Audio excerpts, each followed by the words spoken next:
Vamos abrir em Hebreus 5.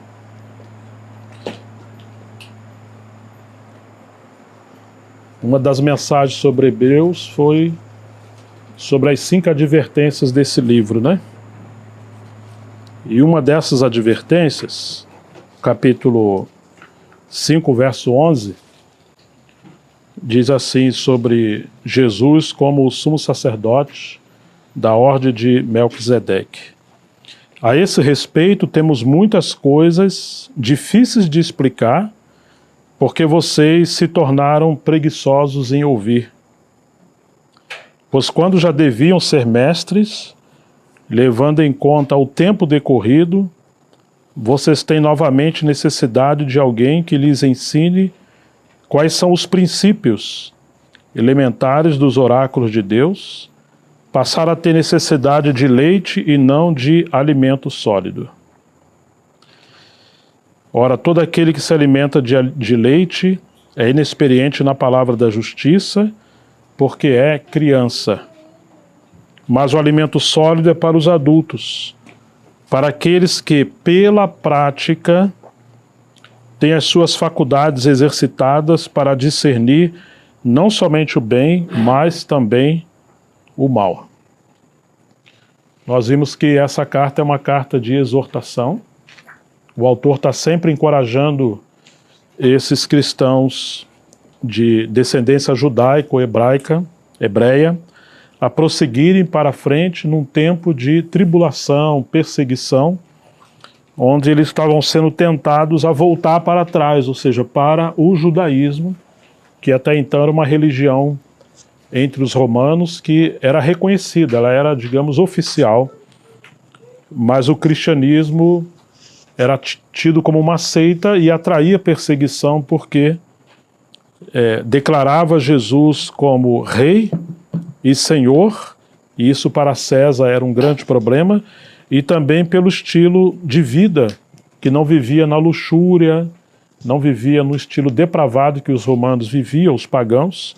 Eles prezavam por uma vida piedosa, uma vida santa, mas especialmente a hostilidade de Satanás usando a religião judaica e também usando o Império Romano para perseguir aqueles que seguiam o Senhor.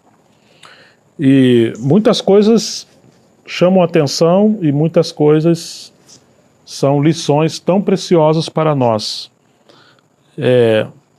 Obviamente, a menos aqueles que esquadrinhavam as Escrituras, especialmente a palavra profética, não se pensava assim no pano de fundo, pelo contexto geral, que viria um tempo de tamanha oposição e perseguição. Quase sempre que irromperam grandes perseguições na história do povo de Deus no passado, não somente no Antigo Testamento e no primeiro século, mas em todos esses 20 séculos de história da igreja, por assim dizer, quando irromperam perseguições, muitas das vezes se tornou isso um laço para o povo de Deus, porque eles viviam a vida tranquila e muitos não acreditavam que viria um tempo de perseguição, de oposição. Assim como Paulo falou, na sua carta aos Tessalonicenses, quando disserem que a paz e segurança lhes sobrevirão tremenda perseguição. Então, ninguém falou mais de perseguição ou alertou o seu povo sobre perseguição do que o próprio Senhor. É considerado o pequeno Apocalipse, o capítulo 24 de Mateus especialmente, e o 25. Porque ele fala dessa oposição, dessa perseguição que viria sobre a igreja, não só no primeiro século, mas perduraria até a sua vinda. E o termo, por assim dizer, mais forte de Jesus nesse contexto é: vede que ninguém vos engane. Sempre seria um tempo de engano. Mas assim, quando esse autor está dizendo no versículo 11, a esse respeito temos muitas coisas a dizer sobre a superioridade de Jesus e o seu ministério em relação aos anjos, a Moisés, a Josué e a tantas outras atribuições que ele faz, mas aqui apresentando Jesus como sumo sacerdote, não conforme a casa de Arão, mas a casa de Melquisedeque. nós temos muitas coisas a dizer, coisas difíceis de explicar. Parece que dá a entender o seguinte: não significa que as coisas de fato são difíceis de explicar, mas se tornaram difíceis de serem compreendidas. Por quê? Porque eles se tornaram negligentes em ouvir, tardios em ouvir. Ou seja, como eles não seguiram ou não subiram aqueles degraus iniciais dessa escada da revelação, como fazer para atingir os níveis mais altos? Então, se foram negligentes nos primeiros estágios, dificilmente vão poder alcançar os estágios mais profundos. Parece que é isso que o autor está exortando. E isso chega também a nós, né? Eles se tornaram tardios em ouvir, ou negligentes, ou preguiçosos. Então eles acabaram impedindo que o autor se aprofundasse mais naquilo que ele vinha discorrendo sobre as glórias do nosso Senhor. E isso é evidente, né? Que se somos negligentes naquilo que Deus tem trabalhado conosco, como vamos passar para novas jornadas ou novas lições, né? Então a nossa tendência é sempre querer dar salto, atingir níveis mais adiante. Se você vai construir uma casa, você tem que ter a planta, um bom engenheiro, arquiteto, mas você começa com os fundamentos. Depois você vai lançando a edificação. Alguns querem já bater a laje. Normalmente as mulheres estão pensando mais no acabamento, na parte interna. Tudo isso é correto, é o seu papel. Os homens estão mais preocupados com a estrutura, alicerces, colunas. Você não pode gerar um peso maior numa casa, como bater uma laje ou fazer algumas mudanças, se os alicerces, as colunas não estiverem bem firmadas, né? Mas a nossa tendência em toda a nossa vida, né? Nós queremos colher onde não semeamos. Queremos ter mais momento de liberdade e lazer, mas sem responsabilidade. Queremos ter melhores salários, mas não pagar o preço para estudar ou se aprimorar. E isso é o efeito da queda, né? Onde os papéis, os valores são invertidos. E aqui temos essa exortação. Não pode haver preguiça, negligência, vagarosidade na carreira cristã. O autor está mostrando que nós estamos numa corrida. O capítulo 11 ele fala daquela galeria de heróis da fé, mostra todos aqueles que foram obedientes seguindo ao Senhor, e depois no capítulo 12 ele fala que estamos rodeados de uma tão grande nuvem de testemunhas. Então nós devemos correr com perseverança a carreira que nos foi proposta. Não fala para você parar, andar para trás, mas fala para a gente seguir adiante. E esse é o desafio. O comodismo é uma grande armadilha. O desânimo também. O desânimo, inclusive, é um pecado. E nós precisamos ter muito cuidado para não ficarmos como aqueles que parece que ficaram para trás. Ele vai fazer aquele paralelo, lá no capítulo 3 e 4, daqueles que morreram no deserto, não herdaram as promessas de entrar em Canaã, porque eles não misturaram a palavra com fé. E o autor está dizendo que resta ainda um repouso para o povo de Deus e que nós devemos nos esforçar pela graça para conquistar o cumprimento dessa vocação celestial. Ou seja, a nossa tendência é ficar para trás e tornar um povo religioso. Agora, se é próprio da natureza humana a negligência, a passividade, a distração, e o autor vai nos dizer que nós devemos nos exortar todos os dias, uns aos outros. Ele fala isso nessa carta, né? Isso não era uma responsabilidade de um grande líder. Não, todos nós somos chamados a nos exortar mutuamente uns aos outros para que ninguém se endureça com o engano ou pelo engano do pecado. Então precisamos lembrar uns aos outros: ei, estamos numa carreira, vamos seguir adiante, temos um propósito, estamos numa batalha, mas pelo que estamos lutando? Paulo dizia, né, aos Efésios: por essa causa me ponho de joelho. Por esta causa. Será que sabemos que temos uma causa, que fomos chamados para uma causa? E se nós estamos numa batalha, sabemos de fato o propósito pelo qual estamos lutando? Sabemos quem são os nossos adversários, quais são?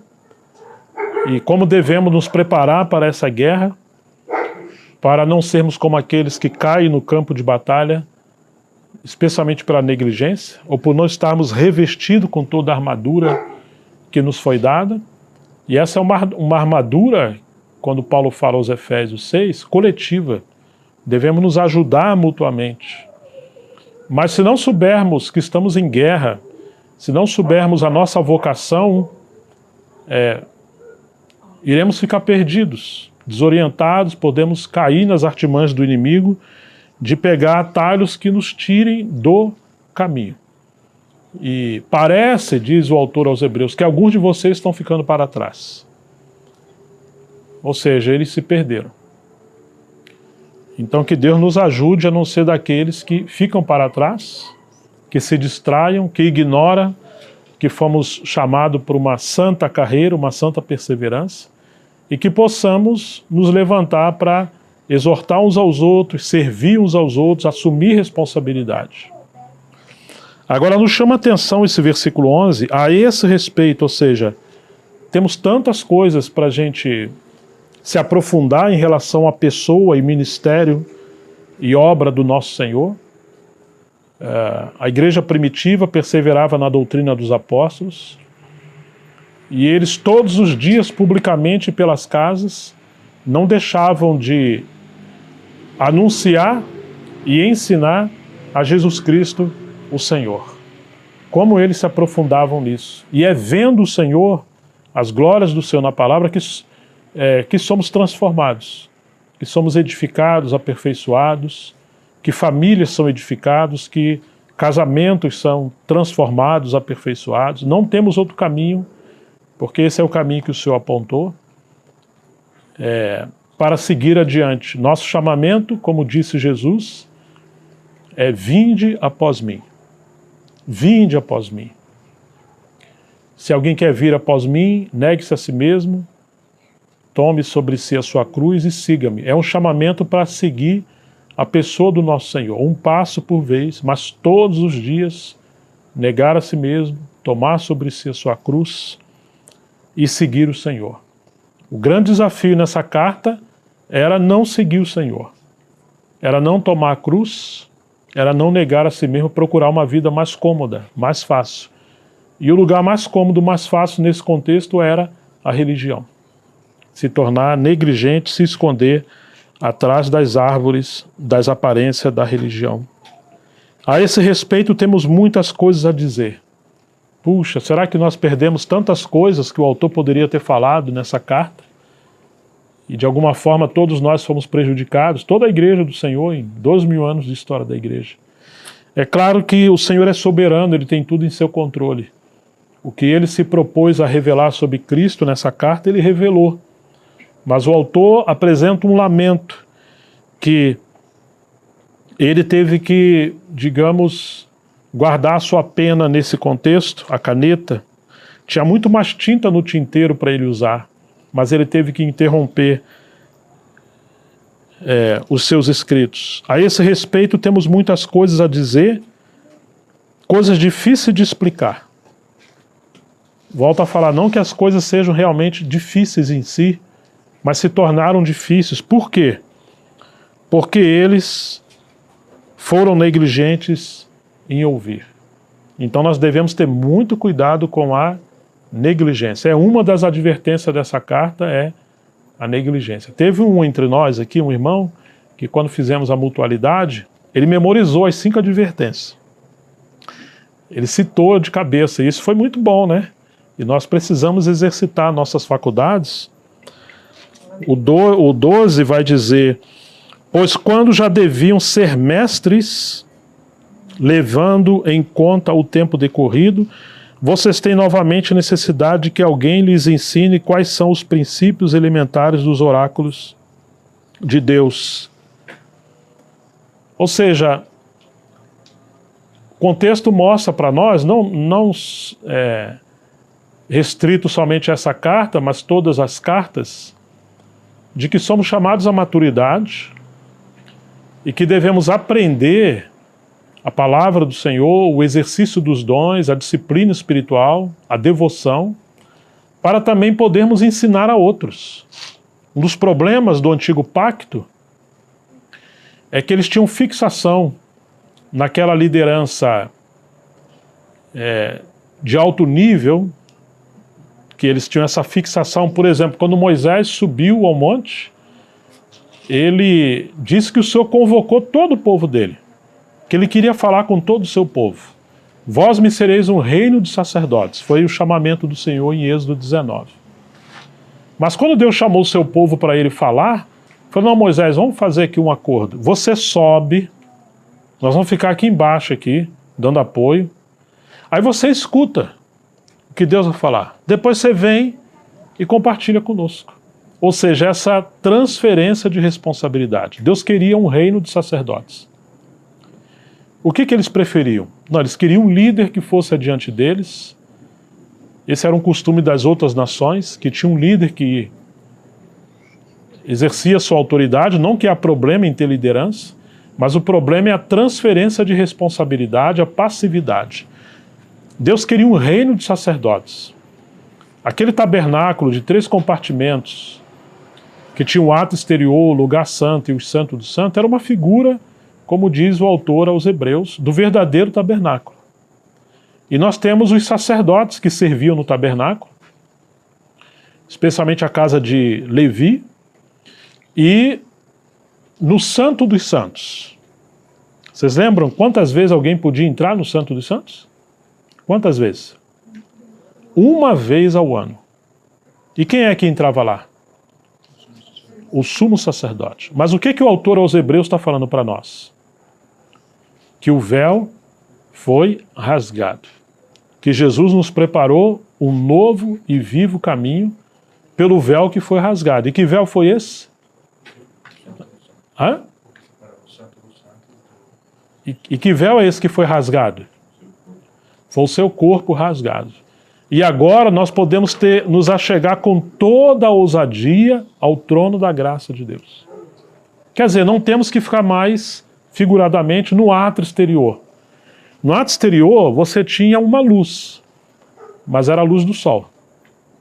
Você tinha todas aquelas manifestações da criação, da natureza, que tudo era figurativo, ainda que era literal. Mas no ato exterior você não conhecia a glória de Deus no Santo dos Santos. Quem estivesse no ato exterior tinha muito barulho com os sacrifícios, com os serviços, com tanta movimentação. Era aquele, figuradamente ao corpo, você tem espírito, alma e corpo. O Espírito Santo habita no nosso espírito. E o ato exterior é esse corpo, que você tem contato com o mundo criado, o mundo físico. E aí você tem os seus sentidos, para você ter contato com esse mundo físico. Podemos citar alguns sentidos que nós temos no nosso corpo? Quando você pega alguma coisa, se você fechar o olho, ó, você vai falar: o que é isso aqui? Um elefante? Uma abóbora? Um abacaxi? Não. É um copo. Mesmo sem ver. Hã? Se botar uma pimenta na sua língua, falando: que delícia, tá docinho. Claro, o Jonathan armou essa armadilha comigo um tempo atrás. Disse que a pimenta estava tranquila, e eu botei lá umas 15 gotas lá e parecia o bafo do dragão. Era muito ardida. Como é que nós sabemos essas coisas? Se alguém te chama, está lá atrás da parede, você sabe que está chamando você e você ainda sabe quem é que está te chamando. Se uma criança estiver no meio de várias crianças e os pais estiverem um pouquinho mais distantes, se ela chorar lá, você sabe que é sua filha? Sabe, ô Sara? Sabe, né? Como é que é isso? Esses são os sentidos do nosso corpo. Podemos citar alguns sentidos? Ou os sentidos? Ó, a Rafa, hein? Tá bom, tá certo. O que mais? Cobriu tudo? Audição.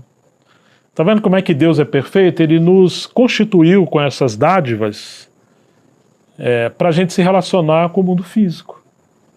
Mas na sua personalidade, vamos dizer assim, não no ato exterior, que é o nosso corpo veio da terra, né? O pó da terra. Esse fala do mundo criado. Então o nosso corpo, poderemos falar que ele representa, foi tipificado pelo ato exterior. É obra de Deus. Mas Deus não nos chamou para viver, entre aspas, na carne, ou numa vida meramente no exterior. Ele nos chamou para irmos para o santo dos santos, que é o espírito, comparando com o nosso corpo. Então você tem a sua alma, que é o lugar santo, e aí também você tem as suas faculdades, né? Como é que a nossa alma poderia ser identificada com essas dádivas de Deus? Por exemplo, se alguém mexe com você, reclama com você, briga com você, suas emoções vão ficar... Tem dia que tem gente que tá brava, né? Amanhece bravo, do nada mudou o humor. Eu não sei aqui, mas em alguns lugares acontece isso lá na casa de vocês, não? Do nada, assim, mas mudou. O que? Não, você falou aquilo lá, assim, mas eu não quis falar assim, não, falou sim. Então, assim, nós temos aí as nossas emoções. Por que às vezes tem pessoa que lembra de coisas que aconteceu há 20 anos atrás, 30 anos atrás, 15 anos atrás? Está aí a sua memória, está aí a sua mente, né? Tudo isso são, vamos dizer, aspectos da nossa alma. E também você tem a sua vontade. Isso representa a nossa personalidade, né? Vontade, mente e emoções, ou os nossos sentimentos. Isso são faculdades da nossa alma. E aí nós temos o nosso espírito. Vocês lembram que Deus criou o homem do pó da terra. Então você tem aí o seu corpo, soprou sobre ele. O que ele soprou sobre ele? O fôlego de vida, e o homem se tornou o quê?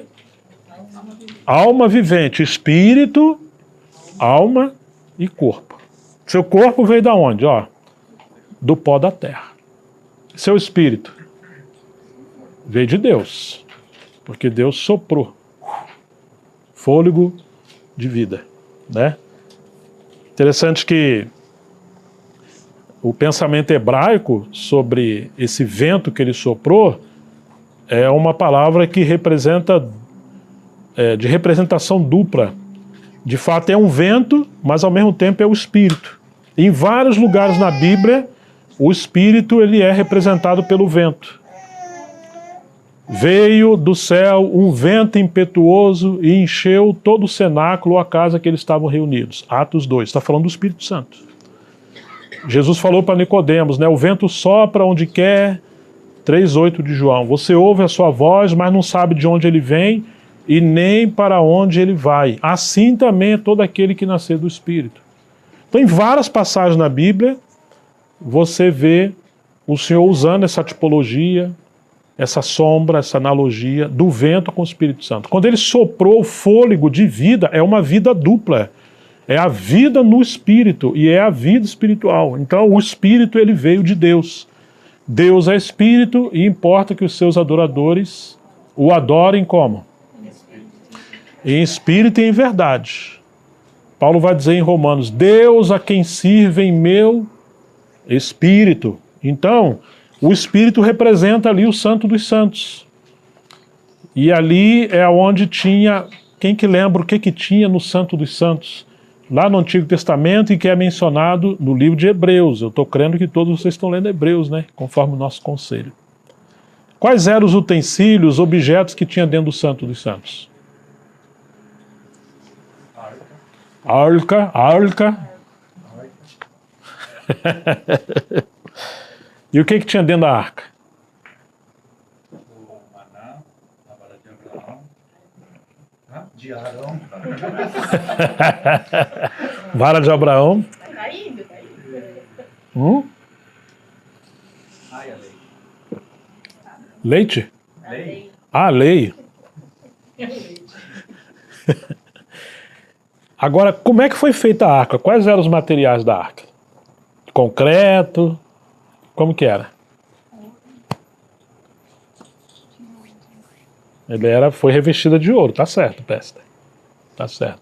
O Isaac não estava lá, então não foi feito de esquadrilha de alumínio, de nada, né, Isaac? Hã? Que material foi feita a arca? Fala, Fabrício. Madeira. Madeira de acácia. E na Bíblia, a madeira representa o quê? O árvore representa o quê? Homens, natureza humana. Está falando da humanidade do Senhor. Aquela arca representava o nosso Senhor. Ele é 100% Deus, que a arca foi revestida de quê? De ouro, falando da natureza de Deus. E ele é 100% homem, porque a arca foi feita de madeira de acácia. Então você encontra a arca no Santo dos Santos. E dentro da arca você tem, simbolicamente, a palavra de Deus. E aí você tem os outros utensílios ali dentro. Então a gente vê figuradamente ao ser humano espírito, alma e corpo. E quando você olha a vida no espírito, você também encontra faculdades na Bíblia. Você vai encontrar, por exemplo, intuição. É quando você percebe algo, você não consegue explicar com clareza, mas você pressente que algo não está bem, não vai bem, você não deve ir. Não sei se já aconteceu com vocês, comigo sempre, quando eu era jovem. Minha mãe falava assim, ó, não vai não.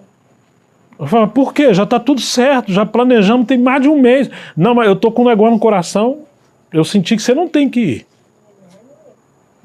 Tinha isso, Rafa, lá? Minha filha não vai não, mas mãe, parece que a mãe é chata, mas não é não. Ué, mas por quê? Ela não sabe explicar. Mas é uma intuição, está pressentindo coisa. E às vezes o filho vai. E aí o que acontece? Quebra a cara. É algo que Deus colocou. E como tem essa missão de mãe e de pai também de cuidar, né, de pastorear, de proteger, essas faculdades normalmente naqueles que são pais, pastores, aqueles que têm responsabilidade, são mais exercitadas, né? Então nós temos intuição. O que mais que nós temos? Comunhão. Hã? Comunhão, que ali, muito na Bíblia, especialmente no Novo Testamento, fala da comunhão que temos com o Senhor. Por isso que Jesus falou, né, quando você for orar, entra no teu quarto, fecha a tua porta e vai fazer o quê? Você vai orar em secreto ao teu Pai. O que você vai fazer? Vai ter comunhão. E aí passamos a ter, Jonathan falou outra palavra? Consciência. Quando você alimenta o seu espírito com a presença de Deus, com o Espírito Santo, com a vida espiritual, com a palavra revelada, seu espírito se torna fortalecido. E agora essas faculdades do espírito, elas vão estar afinadas, alinhadas. Então sua intuição se torna mais viva. Você tem consciência mais do mundo espiritual. Você passa a perceber. E você passa a ter comunhão com o mundo espiritual, especialmente com Deus. Às vezes tem pessoas endemoniadas perto de um cristão. Se o cristão só Netflix, futebol, lazer, entretenimento, ele está conversando com o demônio e não sabe. Porque o seu interior, o seu espírito, ele perdeu a percepção. Ele perdeu o discernimento de espírito. Às vezes o Espírito Santo está guiando o cristão para algo. E ele não percebe. Ou ele tem relutância. Se você ler sobre a vida e o ministério de Jesus, você vai perceber que algumas vezes mostra que Jesus percebeu em seu espírito, pressentiu, discerniu, gemeu. Tudo isso são ações, movimento do Espírito Santo no espírito humano. Ali o Espírito de Jesus. E assim foi Paulo. Paulo era alguém que, quando você lê a vida dele, o ministério dele, ele é alguém que está sempre no Espírito e por isso ele era guiado pelo Senhor. Ele chega no lugar, o Espírito Santo impede ele de prosseguir, ele tenta se mover de outra forma, o Espírito de Jesus impede ele. Como é que percebe essas coisas? Como é que ele percebeu, falando aos Tessalonicenses, eu não quero que vocês ignorem que eu quis e até tentei ir até vocês, não somente uma, mas duas vezes, mas alguém barrou o caminho dele. Lembra quem que ele fala que barrou o caminho dele? Foi Satanás. Como é que Paulo percebia essas coisas? Então são muitas passagens que falam sobre isso. Então, voltando a esse princípio do homem tripartido, espírito, alma e corpo. Isso também comparado, figuradamente, falando do tabernáculo no Antigo Testamento, e a gente poderia aprofundar muito nisso no livro de Hebreus. E por que muitos cristãos não progridem? Porque eles estão vivendo a sua vida no ato exterior, ou seja, numa vida simplesmente natural. Pode ser bons trabalhadores, boas pessoas, enfim, como um ser social, estou muito bem. Mas a vida espiritual está, vamos dizer, em decadência ou atrofiada. E aqui o autor está dizendo, eles ficaram com preguiça, ou eles tiveram negligência. E agora eles não conseguiam acompanhar. Então eles não tiveram suas faculdades exercitadas. Olha o versículo 12. Pois quando já deveriam ser mestres, levando em conta o tempo decorrido, vocês têm novamente necessidade de alguém que lhes ensine quais são os princípios elementares dos oráculos de Deus. Ou seja, eles ficaram aquém do tempo, eles já deveriam ter amadurecido, eles já estão ali há muito tempo. Mas eles se tornaram como criança. Imagine, uma coisa é você pegar uma criança no colo que está com 1 ano, olha lá a mamãe lá, ó, ninando a criança. Isso é perfeitamente normal. Outra coisa, essa criança chegar a 10 anos e se comportar como uma criancinha de 1 ano. Não, não pode. Então vai a responsabilidade dos pais exercitar as faculdades, a disciplina, o ensinamento, para que não haja essa normalidade. Mas na vida espiritual, eles ficaram para trás. E agora? E agora se tornaram inúteis. Deixaram de ser úteis na mão do Senhor.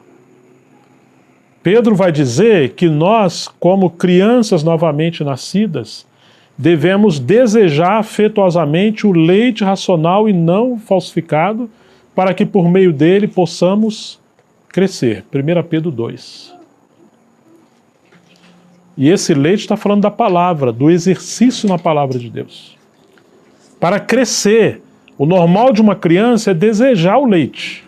Se você encontrar uma criança que nunca chora, a mãe vai se preocupar, porque quando está com fome ou algo está incomodando, a criança vai chorar.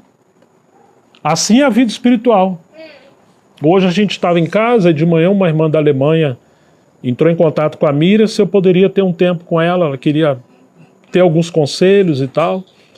E eu fiquei pensando, eu falei, poxa, a irmã está lá na Alemanha. E esses dias estivemos falando com uma outra pessoa da Alemanha e tem surgido irmãos de outros países. Então você vê esse desejo de comunhão, sede da palavra, fome e querer comunhão. E às vezes você está perto de pessoas há anos e não encontra às vezes essa sede, essa busca.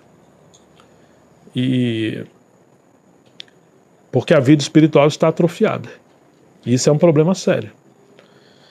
Então, o autor está aqui advertindo, né, que eles já deveriam ser mestres.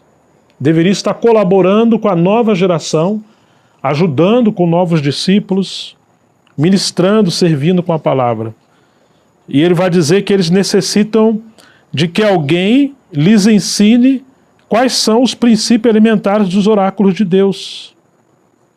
Ou seja, novamente vocês vão ter que voltar tudo lá atrás de novo, porque eles se tornaram negligentes.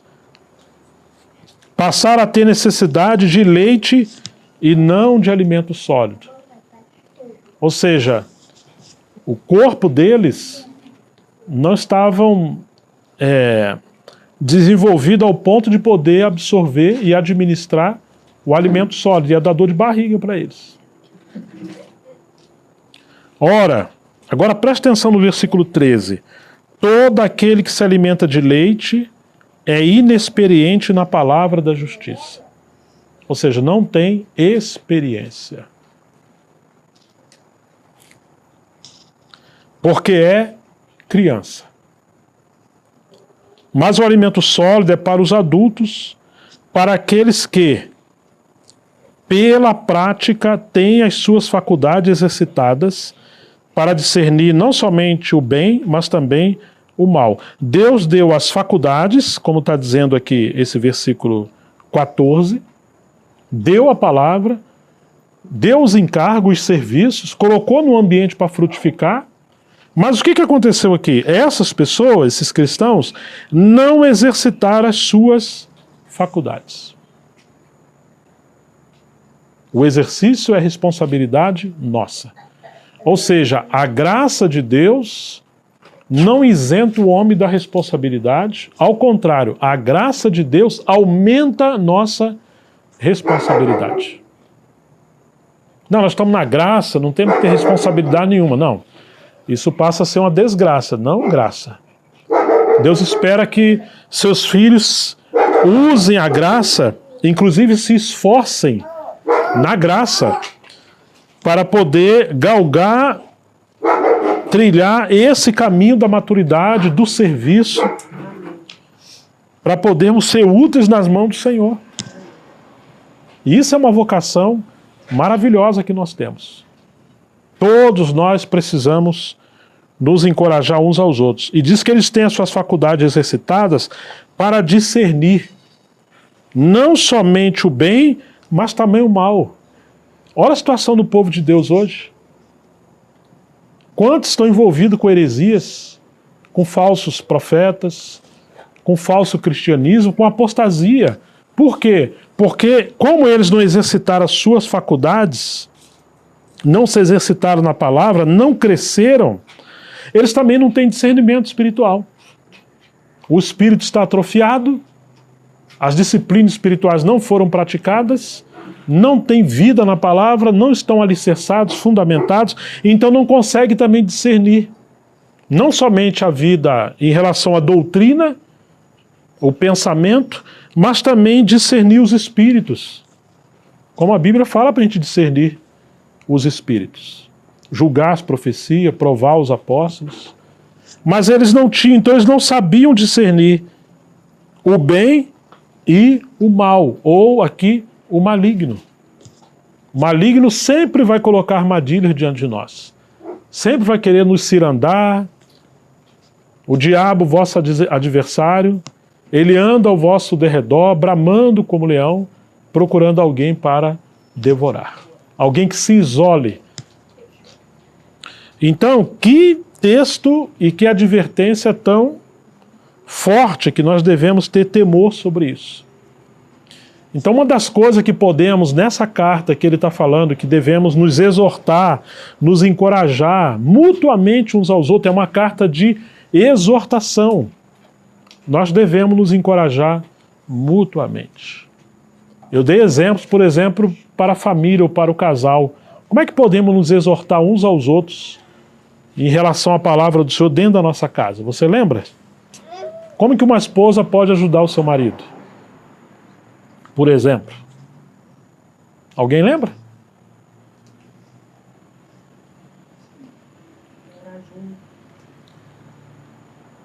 Uma esposa pode, ela foi colocada para ser ajudadora do marido, né?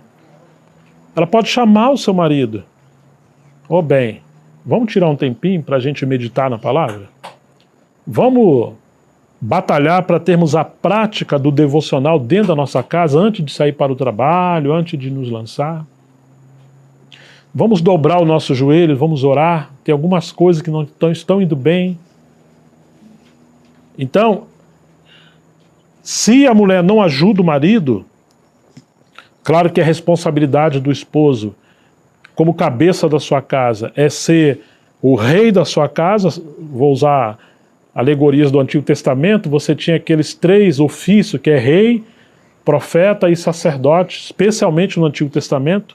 O rei é aquele que governa, que lidera, que decide, que protege, que provê. Essa é a responsabilidade do cabeça da casa. Ele não pode ser uma banana. Ele tem que ser o provedor.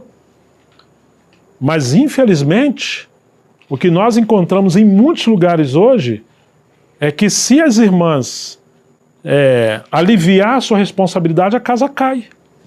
Tem muito mais mulheres hoje dedicadas à oração, à palavra, aos serviços, do que homens, para nossa vergonha. Vamos lembrar, reis, sacerdotes, e profetas.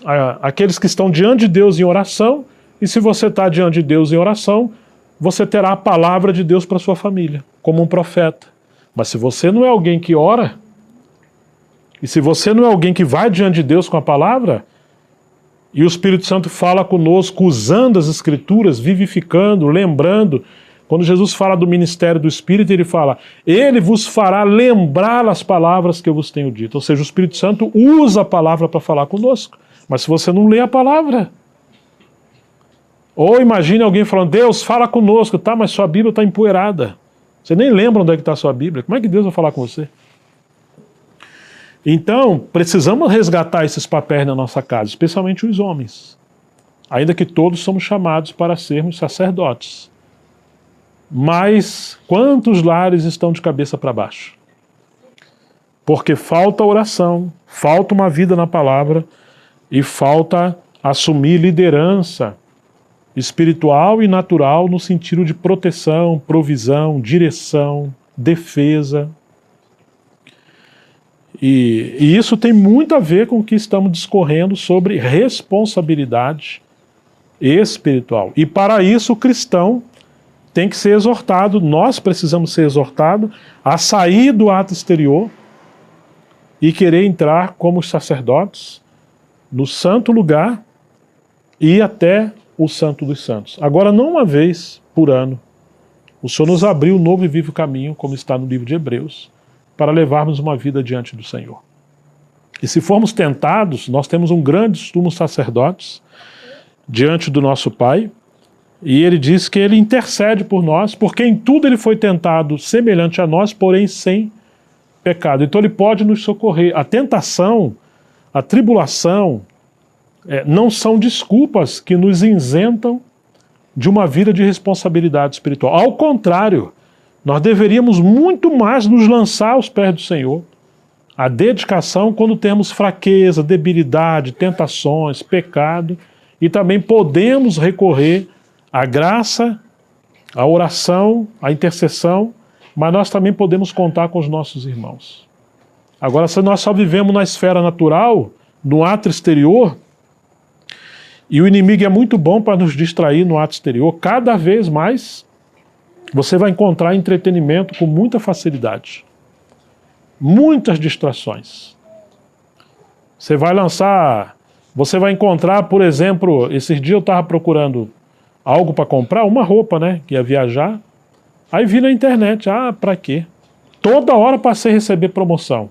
É promoção de calça, é esporte fino, é bolso faca, é jeans, é tudo que você imagina.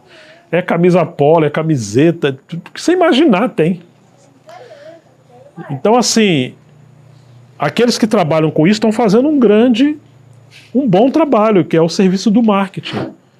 Só que, ao mesmo tempo, a gente tem que discernir que, embora não tenha problema nós adquirirmos coisa nessa terra, tem problema se nós formos escravizados com as coisas dessa terra. Aí você vai ficar ansioso, né? Ou seja, ansioso porque, assim, estamos desejando ter coisas que às vezes não precisamos para agradar um público que não é exatamente o público que temos que agradar, que é a nossa família, especialmente o Senhor, e às vezes com dinheiro que não temos, e aí somos tentados a pegar empréstimo no banco, e aí você imagina fazer dívidas.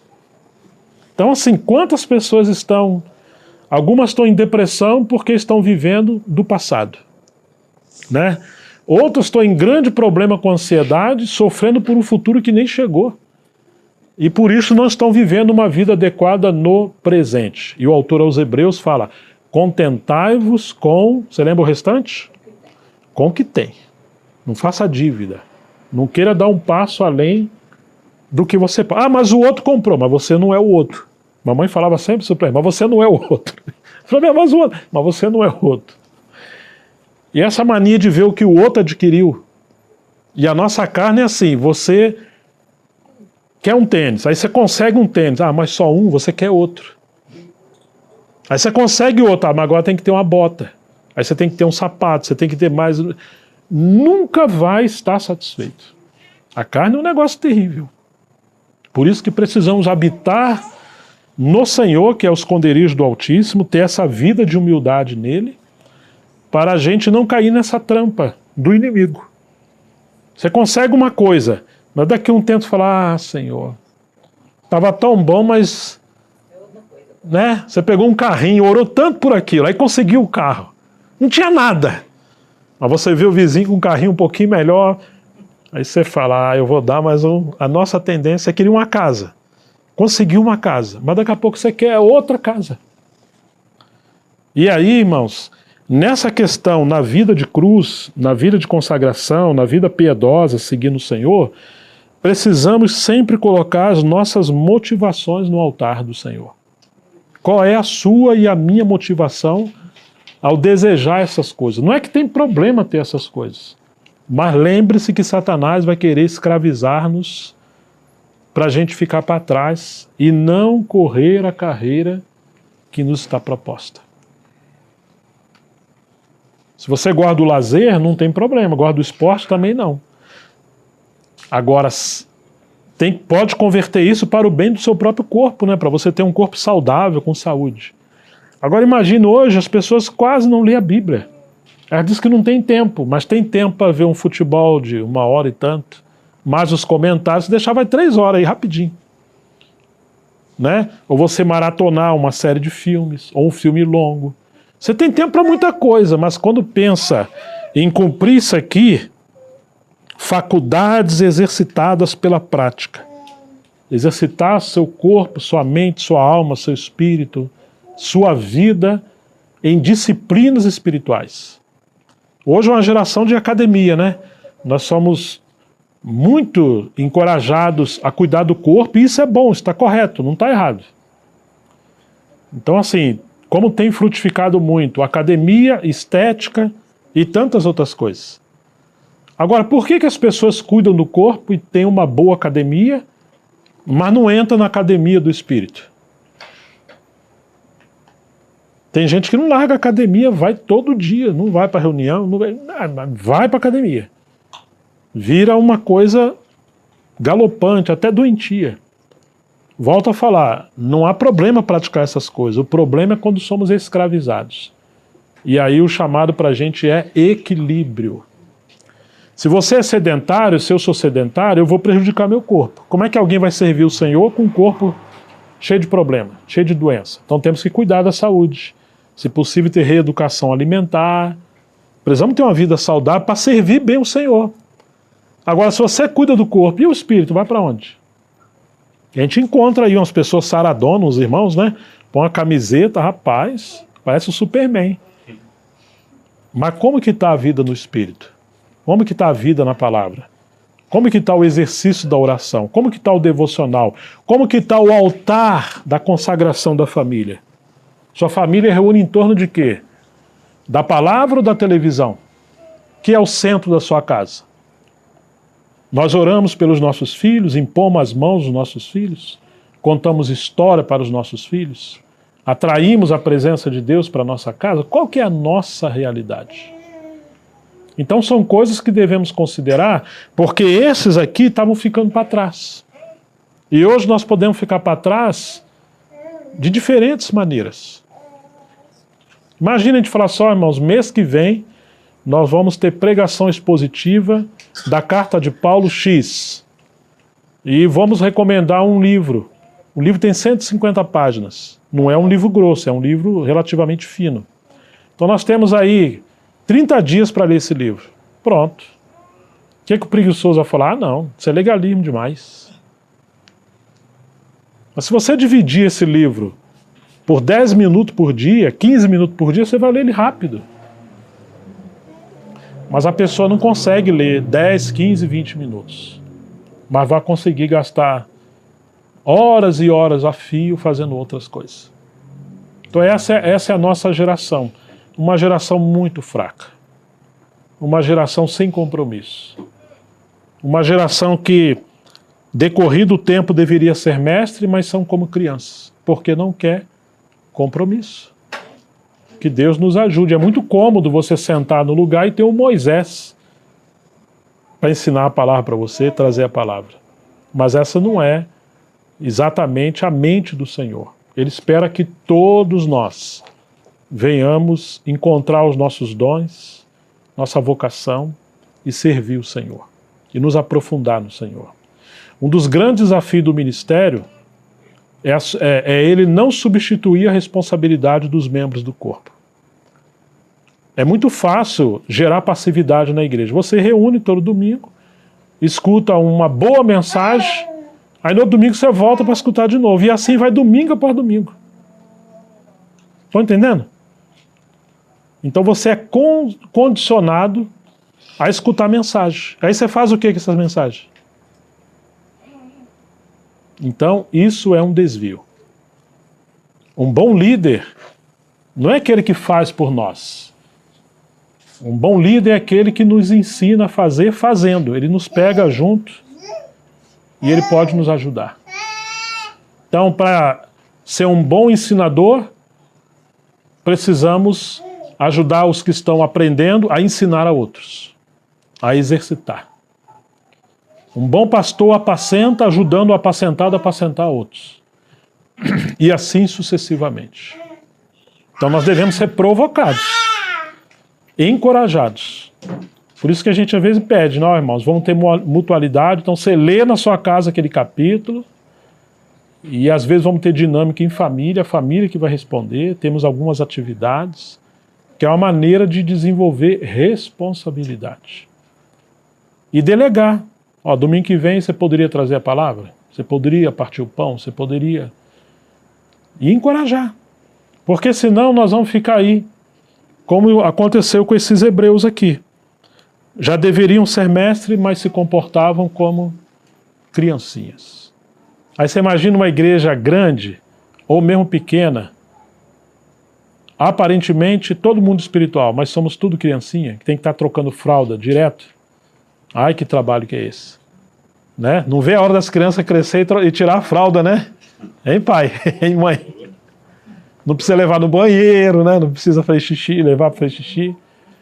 Mas uma igreja que não é treinada é uma igreja passiva.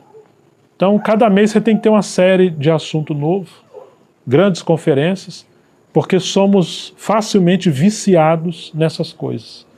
Mas esses aqui não representam a normalidade. Tanto que o autor vai dizer, o capítulo 6,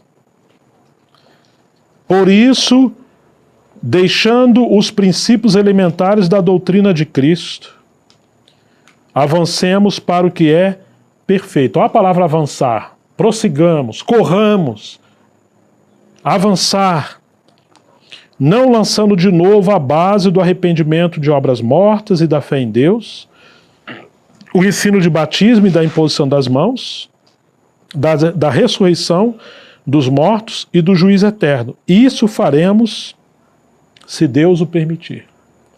Mas olha o que ele está dizendo. Por isso, deixando...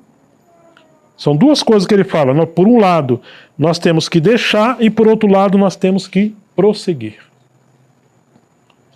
Nós temos um grave problema em nosso tempo. Pessoas que querem prosseguir na edificação, mas não têm fundamentos sólidos. Por isso que cai em heresia. A casa cai. Mas por outro lado, temos aqueles que têm fundamentos, mas fica dando volta nos fundamentos sempre, não sai daí. E não prossegue. Vou ler outra versão, nova versão transformadora. Portanto, deixemos de lado os ensinamentos básicos a respeito de Cristo. E sigamos em frente, alcançando a maturidade em nosso entendimento. Certamente não precisamos lançar novamente os alicerces, ou seja, e aí ele vai falar desses alicerces. Então nós temos que ser bem alicerçados para prosseguir a carreira. Então temos dois extremos, os que querem prosseguir, mas não têm alicerce. E os que têm alicerce, mas não fica dando volta no alicerce, também não edifica. Imagina que você compra um terreno, lança os fundamentos, aí toda vez você já leva um vizinho, um amigo, um parente, aí só mostra os alicerces, já vai 3 anos que só tem um alicerce, 4 anos, 5 anos. Aí vamos ao contrário, Jesus fala daquele insensato, ele vai dizer que existe aquele que está edificando uma casa, mas não sobre a rocha. E edificou a casa. Mas quando vem o vento, a chuva, a tempestade, os rios sobem, a tempestade bate nessa casa e essa casa cai. Porque não foi edificada sobre alicerces sólidos. Em Lucas ele diz que tem que cavar uma vala, achar rocha e lançar os alicerces. Ele compara o que um homem desse? Que constrói uma casa fora de alicerce. Você lembra? Sábio prudente. Hã? Sábio prudente, né? Na rocha, né? O que cava vale e lança sobre a rocha, sim. Ele é o sábio, ele é o prudente. E o que começa a edificar uma casa e não lançou o fundamento sobre a rocha? É o insensato. Mas por que que Jesus chama de insensato ou de prudente? Qual é a diferença de um e outro? Todo aquele que, ouve essas palavras e não as pratica. É comparado ao quê? Aí ele vai comparar a esse insensato. Que ele edifica a sua casa não lançando os alicerces sobre a rocha. Mas aquele que ouve e pratica. Então o bom de uma igreja e o bom do ministério é quando o assunto que está sendo ministrado são assuntos para serem praticados. Jesus nunca falou uma mensagem que não visava a prática. Você não vai ver ele perdendo tempo com grandes assuntos, grandes sermões. Não. Na verdade, se teve alguém simples, foi Jesus. As lições dele são totalmente aplicadas à obediência e à prática. Agora, se a gente está usando um assunto, nossa, que profundidade, que assunto elevado, e você vai fazer o que com isso? Isso mudou a sua vida? Você pode aplicar isso ao seu caráter, ao seu dia a dia, à sua família, ao seu caráter, à sua conduta, à vida da igreja, ao serviço? O que isso está mudando? Está fazendo você mais parecido com Jesus? Não, então estão perdendo o alvo. Temos que voltar para a praticidade. E aqui ele está dizendo, deixemos de lado, ou seja, temos que nos aprofundar aos alicerces centrais da fé, para depois, então, a gente prosseguir. Precisamos lançar os fundamentos, precisamos trabalhar os fundamentos numa igreja nova, ou num cristão novo. Mas o problema aqui é que eles já eram antigos. E eles não prosseguiram. Então, que situação lamentável e como nós somos desafiados a focar nossos olhos, focar nossa vida, alinhar o nosso propósito com nossa vocação celestial. Ele vai usar esse termo vocação. Vamos ao capítulo 3 de Hebreus. Se alguém quiser ler o versículo 1, Hebreus 3:1.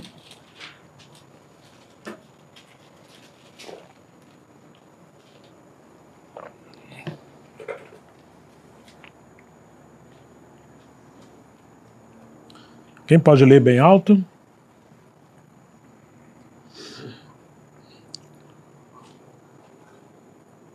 Por isso, santos irmãos, que participais da vocação celestial, considerai atentamente o apóstolo e sumo sacerdote da nossa confissão, Jesus.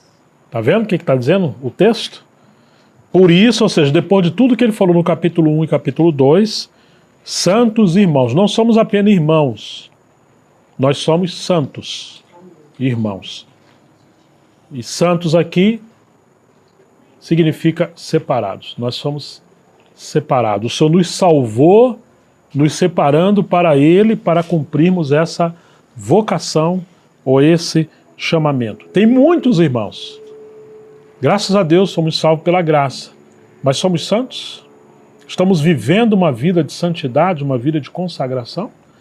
Ou nós estamos como lá no Egito, ainda que Ele nos chamou para Canaã? Ou nós estamos no deserto, que representa uma vida na alma, mas estamos desfrutando mais do ato exterior, uma vida só natural? Ou nós estamos pagando o preço diante de Deus para viver uma vida espiritual no Santíssimo? Por isso, santos irmãos, vocês que são participantes da vocação celestial, o chamamento. Está vendo que tem um chamamento do céu? Paulo vai dizer que há muitas vozes no mundo e nenhuma delas são sem significado. Todos os dias tem vozes nos chamando. Nós somos chamados a todo instante, de todas as formas. Mas existe esse chamamento do céu. O chamamento para seguir o Senhor. E porque temos esse chamamento, ele vai dizer: considerem atentamente. Essa é uma outra palavra-chave nesse livro de Hebreus. Atentamente. O que significa atentamente? É focado. Olhar fixo. Você quando está na estrada lá com a sua moto ou seu carro, você não está atentamente prestando atenção no caminho, olhando o retrovisor. E se você não estiver atento, você vai desviar do caminho. Atentamente. Considere, presta atenção, coloque toda a sua atenção. Não desvie o seu olhar. Não deixe outra coisa tomar o propósito da sua vida. Considere atentamente o apóstolo e sumo sacerdote da nossa confissão, Jesus. Recentemente tive que falar para alguns irmãos, nós temos um apóstolo.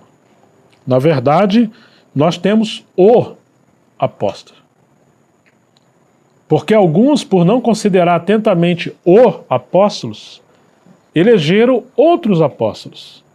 E esses outros apóstolos, essas pessoas passaram a olhar atentamente para esses apóstolos. Claro que Deus levanta os servos dele, envia para nos servir, mas os verdadeiros obreiros do Senhor nos leva a olhar atentamente para o apóstolo, e não para eles. Paulo vai dizer, não pregamos a nós mesmos, mas ele pregava Jesus como Senhor. Não falava de si, não chamava atenção para si. Considerar atentamente, então, o que é um apóstolo? É alguém que foi enviado. E agora, ele foi enviado desde o trono do Pai para cumprir sua missão e nos incluiu nessa missão. Agora temos que olhar atentamente para ele, para seguir essa carreira sem distração. E enquanto trilhamos essa carreira, enfrentamos batalhas, ele é o nosso sumo sacerdote que intercede por nós, diante do Pai. Será que temos isso no livro de Hebreus? Temos. Hebreus 7, 25, se alguém quiser ler, bem alto, o que o Senhor está fazendo à direita de Deus Pai.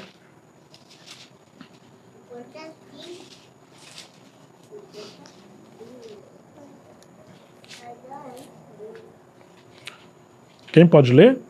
Portanto, também pode salvar perfeitamente os que por meio dele se chegam a Deus, pois vive sempre para interceder por eles. Olha o que Jesus está fazendo, ele está intercedendo.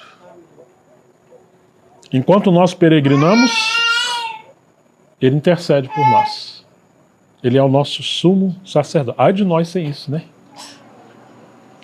Lembra do que aconteceu com Pedro?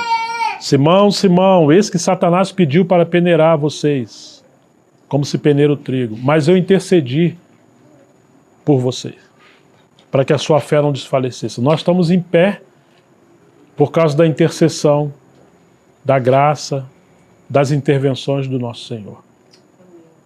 Agora ele está intercedendo por nós. E o que a gente está fazendo? Nós também somos chamados a interceder com ele. E entrar nessa intercessão, ou seja, numa vida de oração. Por isso que não vamos entrar nisso hoje, mas a Bíblia fala da intercessão do Espírito com gemidos inexprimíveis que intercede por meio de nós. Ou seja, nós podemos entrar na intercessão do nosso Senhor por meio do Espírito Santo e interceder junto com Ele enquanto nós trilhamos essa carreira de seguir o nosso apóstolo, que é o nosso sumo sacerdote. Que chamamento maravilhoso. Mas se a gente não ora, meu Deus do céu, nós vamos nos desviar do caminho, né? Vamos ler a última passagem, que é Hebreus capítulo 12, quando ele mostra a nuvem de testemunha no capítulo 11.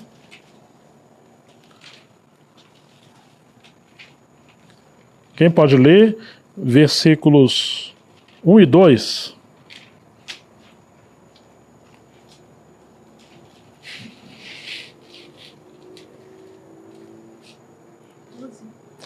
Portanto, também nós, visto que temos a rodear-nos tão grande número de testemunhos, desembaraçando-nos de todo o peso e do pecado que tenazmente nos assedia, corramos com perseverança a carreira que nos está proposta. Olhando firmemente para o autor e consumador da fé, Jesus, o qual, em troca da alegria que lhe estava proposta, suportou a cruz, não estou chegando. Estava proposta, suportou a cruz, não fazendo caso da ignomínia. Isso. Está sentado à destra do trono de Deus. Amém. Amém. Percebe o autor encorajando, exortando. Portanto, também nós, visto que temos a rodear-nos tão grande nuvem de testemunhas. Né? Que nuvem é essa? É o capítulo 11. Todos aqueles que peregrinaram pela fé, olhando firmemente para o Senhor, uma vida de consagração, eles foram fiéis e cumpriram sua carreira. Livremo-nos de todo o peso e do pecado que tão firmemente se apega a nós. Duas coisas aqui, duas coisas. Nós temos que nos livrar de todo o peso e do pecado que tão firmemente se apega a nós. Tá vendo duas coisas? Já viu um corredor numa maratona? Ele pode usar qualquer tênis para correr? Você acha que ele vai ver só a beleza? Não, esse aqui é mais bonitinho, é uma cor, tá na moda. É assim que ele escolhe? Não. É um tênis leve, que vai gerar menos cansaço, menos peso e dá condição dele. Mas tem que ser leve. O short é leve, a camiseta é leve. Então, pesos são coisas que muitas das vezes não são pecados, mas elas nos impedem de correr. Aí tudo fica cansado. Não sei se vou, não sei se não vou. Tudo é difícil para fazer as coisas para o Senhor. Para as outras coisas é fácil. Então, quais são as coisas que nos levam fraquezas, que nos atraem fraquezas? E aqui pode ser aplicado a coisas lícitas, não são coisas ilícitas. São coisas lícitas. Mas são coisas que estão roubando a sua consagração. Ou está impedindo você de correr a sua carreira. Você tem uma carreira para correr. Então faça o possível para que nada gere um peso sobre você. Às vezes você tem um relacionamento muito bonito com amigos, com colega, com parente. Pois é, mas você começa a tomar cargas sobre os seus ombros que aquilo ali não é seu. Continue amando as pessoas, mas não deixe que as cargas dos outros, porque cada um deve levar, se torne a sua carga. Senão você não vai conseguir caminhar. Quantas coisas nós temos ou podemos ter que nós gostamos e não são pecados, mas se tornam pecados quando essas coisas nos impedem de seguir a carreira. Então ele vai dizer, já que temos a rodear-nos tão grande nuvem de testemunhas, você tem pessoas cerradas pelo meio, outro foi lançado aos leões, outros foram torturados, e a gente por qualquer motivo deixa de seguir o Senhor? Não. Olhe para essas pessoas do capítulo 11, para tomar ânimo. Livre-se de todo peso e do pecado que tão firmemente se apega a nós. Pecado é uma coisa séria. Por isso que esse autor vai dizer que devemos exortar uns aos outros para que ninguém se endureça pelo engano do pecado. Porque o pecado engana, o pecado endurece. Quando eu era garoto, eu lembro que os colegas iam caçar passarinhos, especialmente os passarinhos pequenininhos, botavam um visgo nos galhos e botavam aquelas coisas atrativas, comida, né? Os passarinhos vinham ali e pousavam, legal, estou desfrutando da comida. Mas quando ia voar, eles estavam presos no visgo. E aí já não saía mais. Sabe o que eu estou falando? Vocês conseguem entender? O pé ficava preso ali, ó. Comer é muito bom, pois é, mas você foi para o lugar errado. O inimigo é bom de colocar coisa diante de nós. Não, nós somos livres, temos liberdade. Vida cristã não é tão dura assim não, senão vira um legalismo, vira... E aí você entra em coisas achando que não tem nada a ver, não tem problema, mas depois você não sai de lá. Então aqui ele está dizendo de duas coisas: peso e pecado. Quais coisas estão gerando peso que estão impedindo você caminhar? Está difícil, está pesado você caminhar. E os pecados que tão firmemente se apega a nós. Você quer se livrar dele, mas aquele negócio está grudando. Então é hora de ser lavado, limpado pela palavra de Deus, ser apacentado. Pedimos ajuda uns aos outros e contar com a intercessão. Então, nós poderemos correr com perseverança. Perseverança é outra palavra-chave na carta aos Hebreus. Não começa uma coisa e para. Persevere, batalhe. Perseverança, a carreira que nos está proposta.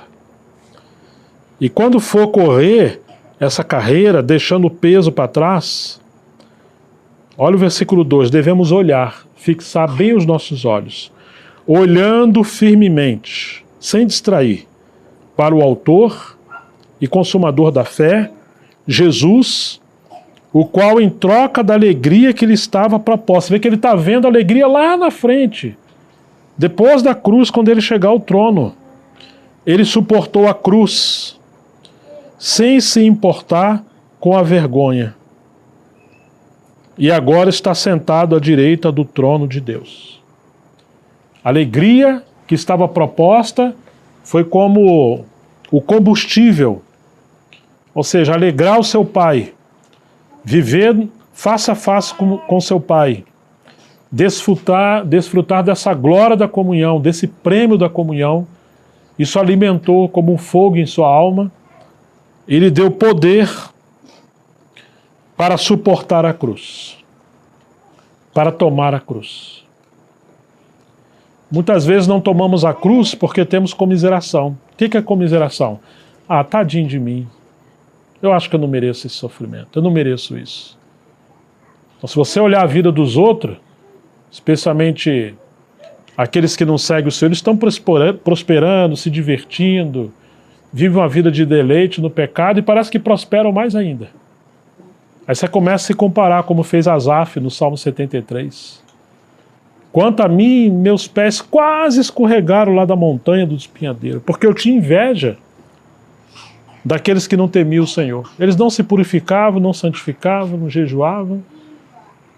E não tinha disciplina, parece que tudo estava indo bem, mas ele, que se consagrava, jejuava, estava sempre debaixo de aflição. Quando ele começou a considerar essas coisas, os pés dele já estavam saindo do caminho e pegando um atalho. Até que ele entrou na presença do Senhor. No templo de Deus, ele viu o fim dessas pessoas, que isso era um laço.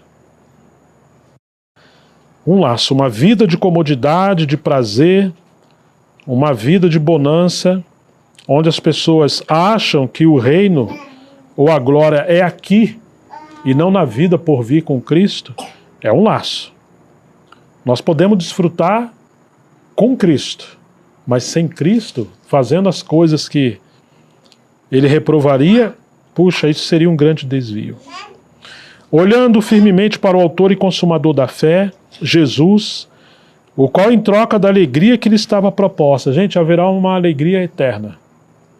Toda a eternidade para a gente desfrutar. No mundo hoje, disse Jesus, tereis aflições. A ver, nós queremos fugir da aflição. Mas teremos aflição. Só que na aflição ele disse, no mundo tereis aflições, tem de bom ânimo, eu venci o mundo. Nós vamos encontrar paz na aflição, gozo na tribulação, presença de Deus quando estivermos sozinhos, um grande amigo quando estivermos sem amigos. Nós vamos encontrar o consolo dos céus, a aprovação de Deus, a glória, e nada nessa terra é comparável a isso. Em troca da alegria que lhe estava proposta, suportou a cruz, sem se importar com a vergonha. E agora está sentado à direita do trono de Deus. Pensem, portanto, naquele que suportou tamanha oposição dos pecadores contra si mesmo, para que vocês não se cansem nem desanimem. Então que Deus continue falando aos nossos corações. Nessa carta de tamanho encorajamento, onde nós podemos encontrar forças no Senhor, graça do Senhor, sabedoria, discernimento para entender que nós estamos aqui numa transição, é uma migração. Assim como o povo de Deus saiu do Egito, passou pelo deserto, o destino era Canaã, o Senhor também nos salvou do Egito, que é o mundo, livrou-nos das garras de Faraó, que é um tipo de Satanás, mas não chegamos ainda à nossa Canaã eterna. Tanto a vida de plenitude com Cristo, como também a nova Jerusalém e a vida eterna com o nosso Senhor. Possamos nos encorajar mutuamente, uns aos outros, para podermos perseverar e sermos firmes no Senhor. E enquanto perseveramos e seguimos, possamos trilhar esse caminho da maturidade, do crescimento e do serviço, porque somos chamados todos nós para servir o Senhor. Ele ainda dá mais uma palavra de ânimo, verso 4. Na luta contra o pecado, vocês ainda não resistiram até o sangue. Quando você lê o capítulo 11, muitos derramaram o seu sangue, morreram ao fio da espada. Então não tem do que reclamar. Na luta contra o pecado, não resistiram até o sangue. E vocês se esqueceram da exortação que lhes é dirigida como a filhos? Filho meu, não despreze a correção que vem do Senhor, nem desanime quando você é repreendido por Ele. Porque o Senhor corrige a quem ama e castiga todo filho a quem aceita. É para a disciplina que vocês perseveram. Deus os trata como filhos. E qual é o filho a quem o pai não corrige? Estranho que o mundo, a psicologia, fala, não corrige não. Deixa a criança ser livre, depois ela decide como é que vai ir. Qual é o filho a quem o pai não corrige? Porque se o pai ama, ele vai corrigir. Mas se estão sem essa correção, da qual todos se tornaram participantes, ou fomos chamados, então vocês são bastardos e não filhos. Está vendo? Tem pessoas que não querem ser corrigidas. Vou procurar uma outra igreja, um outro ministério, que aqui os irmãos corrigem. Além disso, tínhamos nossos pais humanos que nos corrigiam e nós os respeitávamos. Será que então não nos sujeitaremos muito mais ao Pai espiritual para vivermos? Pois eles nos corrigiam por pouco tempo, segundo melhor lhes parecia. Deus, porém, nos disciplina para o nosso próprio bem, a fim de sermos participantes da sua santidade. Na verdade, toda disciplina, ao ser aplicada, não parece ser motivo de alegria, mas de tristeza. Porém, mais tarde, produz fruto pacífico aos que têm sido por ela exercitados, fruto de justiça. É o que produz. Novamente a palavra exercitados. Exercitados na disciplina. Não está fugindo da disciplina.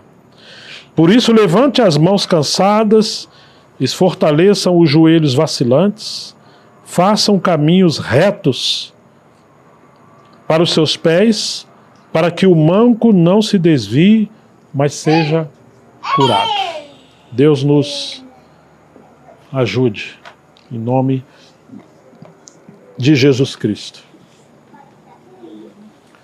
Sugiro que continuemos lendo, meditando nessa carta e procure se aprofundar numa porção para você também compartilhar, encorajar-nos uns aos outros e nos nossos lares praticar a palavra, compartilharmos com os outros, marido e mulher, pais com os filhos. A gente tem um lar encharcado, imergido, dirigido pela palavra de Deus. Isso realmente é fundamental para uma vida de vitória, fundamental para uma vida de conhecimento de Deus, uma vida fortalecida, e isso nos livra de viver no ato exterior e nos traz ao Santíssimo, onde nós podemos desfrutar do nosso Senhor e servi-lo. Deus nos abençoe. Amém.